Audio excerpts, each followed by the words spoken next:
నేను నాకు 19వ ఏటన నేను నా పేరెంట్స్ని వదిలేసి వచ్చేసాను అతని కోసం. అతన్ని నమ్మాను. నన్ను పెళ్లి చేసుకుంటావా అన్నాడు, ఎటర్నల్ అన్నాడు, జీవితాంతం అన్నాడు.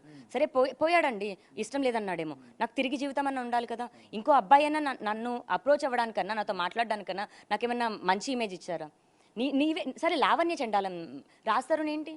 రాజ్ తరుణ్ ఏమైనా మంచిగా మాట్లాడి వెళ్ళాడా? ఇప్పుడు చేస్తున్నదైనా మంచి పద్ధత? అంటే రాజ్ తరుణ్ హీరో అయిపోతే ఏదైనా చేసేయచ్చా? అంటే నాకు మిగతా జీవితం ఉండకూడదా? ఇంకెవరు నన్ను పెళ్లి చేసుకుంటారు? లేకపోతే హీరో కావడానికి పూర్తిగా మీ లైఫ్ సాక్రిఫైస్ చేశానని చెప్తున్నారా మీరు? ఖచ్చితంగా అండి. ఎందుకంటే నేను షార్ట్ ఫిల్మ్స్ చేసేటప్పుడు తనకి ఇష్టం ఉండేది కాదు. నేను షార్ట్ ఫిల్మ్ చేశాను. నాకు కూడా ఒక 20 to 30 lakhs వ్యూస్ ఎంతో అలా ఉండేవి యూట్యూబ్ ఛానల్కి. మంచిగా ఉండేది. కానీ అదంతా వద్దనేవాడు. స్టార్టింగ్ డేస్లో కూడా ఒక మేడ్కి 3000 5000 శాలరీ ఇచ్చేది కూడా వర్క్ నేను చేసుకుంటూ దాంతో ఒక షర్ట్ కొనిచ్చేదాన్ని. నేను బయటికి వెళ్ళేటప్పుడు బ్రాండెడ్ షర్ట్ ఉండాలని ఫస్ట్ వాచ్ కొనిచ్చాను, ఫస్ట్ కారు, ఫస్ట్ అన్నీ నేను. మరి ఈ రోజున నన్ను లాస్ట్ చేసేసాడు రాజ్ తరుణ్ సమాధానం చెప్పకుండా. సో ఇప్పుడు నాదే రాజ్ తరుణ్ ఇల్లు అండి. మా పేరెంట్స్ వీళ్ళు, మా అత్త మామ వాళ్ళదైతే అవ్వదు. ఎందుకంటే జీవనం మేము సపరేట్ సాగించాం. మేము రానివ్వకుండా ఏం లేదు. ఎందుకంటే వెళ్ళిపోయింది కూడా రాజ్ తరుణ్. సంవత్సరం తర్వాత వచ్చి మా ఇల్లు అనేసారు. సంవత్సరం అంతా ఇప్పుడు మరి ఏమైంది? అదే వాళ్ళతో మాట్లాడడానికి కూడా నేను వెళ్ళాను. ఆ రోజున ఏం లేదు. రానివ్వకుండా డోర్ దగ్గర నుంచి ఉంటేనే అంత ఫైట్ చేసేసారు. ఇదంతా ప్రజలకు అంతా అర్థమవుతుంది. రేపొద్దున కోర్టు కూడా తీర్పు అనేది ఇస్తుంది. నేను అదొక్కటే నమ్ముతున్నాను. మనం కూడా అందరం చట్టాన్ని గౌరవించి చట్టపరంగా వెళ్దాము, పోలీసులకి గౌరవిద్దాము. గౌరవంగానే నిలుస్తుందండి.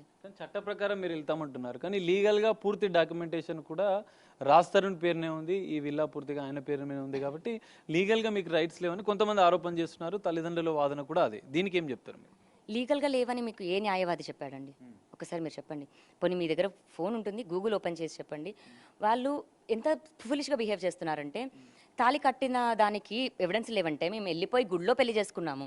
గుళ్ళో పెళ్లి చేసుకున్న 3 నెలల తర్వాత ఇంట్లో చెప్పుకున్నాము. మేము చౌదరీస్, వాళ్ళు బ్రాహ్మిన్స్.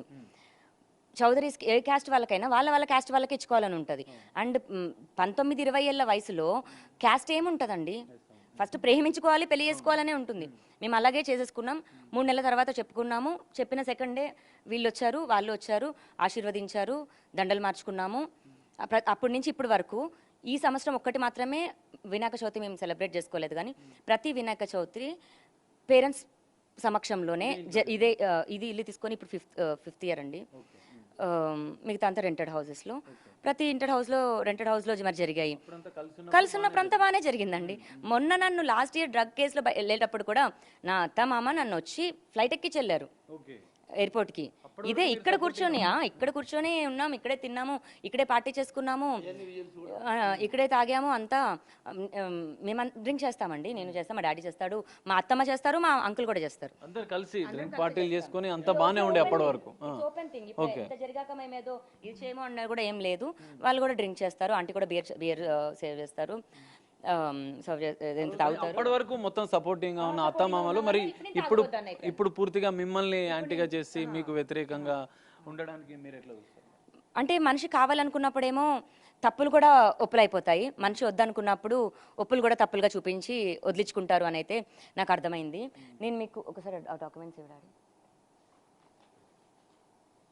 ఇప్పుడు మరి మీరు లీగల్ ఫైట్ ఏ విధంగా వెళ్దాం అనుకుంటున్నారు? మరి మీ దగ్గర ఆధారాలు ఏమైనా ఉన్నాయా? మరి అన్ని ఆధారాలు ఉన్నాయి. అండ్ రాజ్ తరుణ్కి మేము 80 lakhs వరకు ఇచ్చాము. అది డబ్బు పరంగా ఉండొచ్చు, కార్ పరంగా ఉండొచ్చు. మా దగ్గర కూడా స్విఫ్ట్ కార్లు ఇప్పుడు 2 ఉండేవి అండ్ ఒక ఇన్నోవా కార్ ఉండేది. అవి మేమే యూజ్ చేసుకునే వాళ్ళం. మరి రాజ్ తరుణ్ పేరు మీద అప్పుడేం లేవు కదా. రాజ్ తరుణ్ పేరు మీద ఫస్ట్ కార్ ఎప్పుడు వచ్చింది, ఫస్ట్ ఏదొచ్చింది కూడా కన్సిడర్ చేస్తే, ఇప్పుడు ఇన్ని ఇయర్స్ తర్వాత ఈ ఇల్లు పట్టుకొని ఇల్లు నా పేరు మీద ఉందంటే 8 కిరాయిలు మారాం. 8 కిరాయి ఇంటికి ఎవరెళ్ళి టూలెట్ బోర్డు చూశారు, ఎవరెళ్ళి ఇల్లు వెతికారు, ఎవరెళ్ళి సామాన్లు సర్దేవాళ్ళు, ఎవరెళ్ళి ఇంటి పని అంతా చేసుకునేవాళ్ళు. ఇదంతా డాక్యుమెంటేషన్. ఇల్లు అతని పేరు మీద ఉండొచ్చు, కోర్టు కన్సిడర్ చేస్తుంది కదా. సో మేము ప్రాపర్టీ పైన కూడా ఇదేసాము. అండ్ వీళ్ళు చాలా ఫూలిష్గా ఆలోచిస్తున్న విషయం ఏంటంటే, పెళ్ళి అన్నది రిజిస్టర్ కాలేదు అంటున్నారు. కానీ 7 సంవత్సరాల తర్వాత లివ్-ఇన్ కూడా పెళ్లి కింద కన్సిడర్ చేస్తుంది. మెయింటెనెన్స్ యాక్ట్ వేసుకోవచ్చు, లివ్ ఇన్ టుగెదర్లో కూడా మెయింటెనెన్స్ యాక్ట్ వేసుకోవచ్చు అని కూడా మన చట్టంలోనే ఉంది. నేను ఇప్పుడు కూడా మెయింటెనెన్స్ యాక్ట్ లేదు. సంవత్సరం అవుతుంది రాజ్ తరుణ్ వెళ్ళిపోయి. తినడానికి కూడా బేసిక్ దాంట్లో ఉంటూ, మేడ్ కూడా లేకుండా నేను మా తమ్ముడే మొత్తం పనులు చేసుకుంటూ 10 కుక్కలతో అలాగే బేసిక్లో బతుకుతున్నాము. మెయింటెనెన్స్ కట్టలేదు. మరి నా ఇల్లు అన్న రాస్తారు, ఇప్పుడు సొంత ఇల్లు ఉన్నా సరే బేసిక్ మెయింటెనెన్స్ కట్టాలి కదండి. బేసిక్ మెయింటెనెన్స్ కట్టలేదు, పవర్ బిల్లు కట్టలేదు, ఏ బిల్స్ కట్టలేదు. నా ఇల్లు అని వచ్చి ఇప్పుడు గొడవ చేశారు. మేము అప్పు చేసి నా ఉన్న బంగారం కూడా పెట్టేసి నేను మెయింటెనెన్స్ కట్టుకున్నాను. నా ఇల్లు నన్ను బయటికి మెడ కట్టుకొని బయటికి పంపించారు. ఎంతవరకు అది కరెక్ట్? అంటే లావణ్యకి సపోర్ట్ ఇది లేదు అని. నాకు నిజం తెలిసిన ప్రతి మనిషికి లావణ్య సపోర్ట్ ఖచ్చితంగా ఉంటుంది. అదొకటే చెప్తాను. సో నేను నార్కోటిక్స్ అంటారు. నేను పెట్టిన కేసెస్ అండి, నేను పెట్టిన కేసెస్ హైదరాబాద్లో ఎంతమంది నార్కోటిక్స్ వాళ్ళని నేను పట్టించాను అని 1 సెకండ్ చూపిస్తాను. మీరు ఇప్పటికే రాజ్ తరుణ్ మీద కూడా కొన్ని సంచలన ఆరోపణలు చేస్తున్నారు, మరికొన్ని ఆధారాలు కూడా బయట పెడతామంటున్నారు. అసలు ఏంటవి? రాజ్ తరుణ్కి నాకు మేము పిల్లలు ప్లాన్ చేసుకుంటున్నప్పుడు తనకి పిల్లలు వద్దు అని అన్నప్పుడు మేము మెడికల్గా అబార్షన్కి వెళ్ళాము. మరి అది మళ్ళీ ఇన్ఫెక్ట్ అయ్యి నాకు బాడీలో ఆర్గన్ తీసేశారు. ఇప్పుడు తన ప్రాపర్టీ తనకి ఇచ్చేస్తాము, నా బాడీలో ఆర్గన్ నాకు ఇచ్చేస్తాడా? నేను అంతవరకు ఇప్పుడు ఫైట్ చేస్తాను. నన్ను ఎందుకు ముట్టుకున్నాడు? మరి నా పేరెంట్స్ పర్మిషన్ తీసి ముట్టుకున్నాడా? నా మెడలో తాళి కట్టకుండా మరి నన్ను ముట్టుకున్నాడంటే 376 పడుతుందా? 376కి అర్హుడు అవుతాడా రాజ్ తరుణ్? రాజ్ తరుణ్ పేరెంట్స్ అవుతారా? 3 సంవత్సరాలు వాడుకున్నాడు, 3 సంవత్సరాలు ఉన్నాడు నా కొడుకు అని చెప్తున్నాడే. 3 సంవత్సరాలు వాడుకున్న దానికి ఏమి విలువ కడతాడు? కూతుర్ని కానీ మాకు ఇస్తాడా? ఇవ్వమనండి. ఈ అన్ని ప్రశ్నలకి రాజ్ తరుణ్ వాళ్ళ పేరెంట్స్ కానీ రాజ్ తరుణ్ కానీ సమాధానం చెప్పాలి ఖచ్చితంగా. 3 సంవత్సరాలు కానీ, ఒక్కసారి కానీ, 2 సార్లు కానీ. మరి పెళ్లి చేసుకునే ఉద్దేశం లేకుండా నీకు అమ్మాయి భార్య కాకుండా ఎందుకు ముట్టుకున్నావు? నీదని ముట్టుకున్నావా? ముట్టేసుకొని వాడేసుకొని ఈరోజు నీకు ఇంకా అవసరం లేదు. ఆ రోజు నీకేమీ లేదు, లావణ్య కారు కావాలి, లావణ్య ఒళ్ళు కావాలి, అన్నీ కావాలి. ఈరోజు హీరోయిన్లు వచ్చారు, వెళ్ళిపోతున్నావు. సరే మనిషిగా వెళ్ళిపోయాం. బాధ్యతలు మేము నమ్ముకొని ఉన్నాం, డిపెండెంట్గా ఉన్నా, ఏ పని చేయనివ్వాలా. MBA చేసి వచ్చాను నేను సింగపూర్లో. అంటే ఇప్పుడు రాజ్ తరుణ్కి సంబంధించిన కెరీర్ విషయంలో ఎంతో సపోర్ట్ చేసి ఇప్పుడు చాలా ఆవేదన చెందుతూ మాట్లాడుతున్నారు మీరు. ఇప్పుడు రాజ్ తరుణ్ హీరో అయిపోయిండు, లావణ్య జీరో అయిపోయిండు.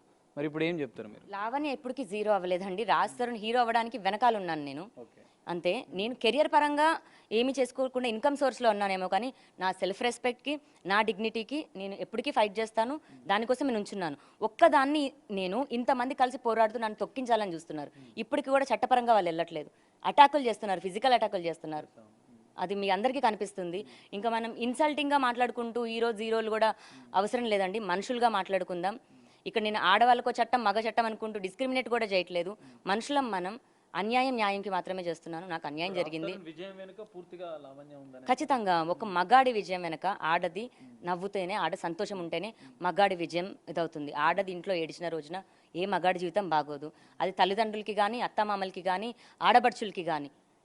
మగాడు తెచ్చుకున్న ఆడది నవ్వుతేనే, అది ఏడిచిన రోజున అతని జీవితంలో లవర్ సినిమా నుంచి నన్ను ఏడిపిస్తూ వచ్చాడండి.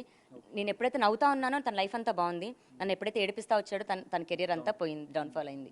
ఒక్కసారి నవ్వించి చూడు రాజ్, మళ్ళీ ఎలా హీరో అవుతావో చూడు. ఇది కాని రోజున నువ్వు ఎప్పుడు తప్పించుకుంటానే ఉంటావు.